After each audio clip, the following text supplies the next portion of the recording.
Ako po ang representative ng mga kababayan namin sa Las Piñas. Hindi po yung dating nakaupo dyan. Mapipilitan po ako na mag-file ng kaso doon sa mga accountable na tao dyan. Kita nyo? Ituturo lang kayo niyan. Wala siyang kinalaman. Siya lang ang nag-initiate. Sinabi ko sa iyo yan, RD. Hindi siya madidimanda. Kayong lahat.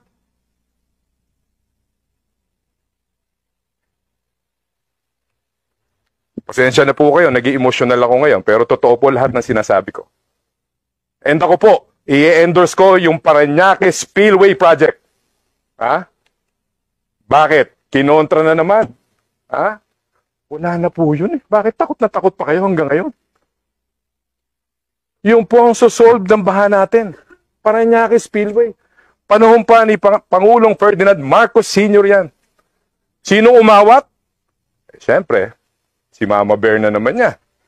Diba? Hindi ko nasasabihin. Kilala ni Congressman Kimbo si Mama Bear. Pero anyway, pinapatawa ko lang po kayo. Pero nakikiusap po ako sa inyo. With due respect po sa inyo, ako po ay ordinaryo lamang pong empleyado ng gobyerno dito sa Kongreso.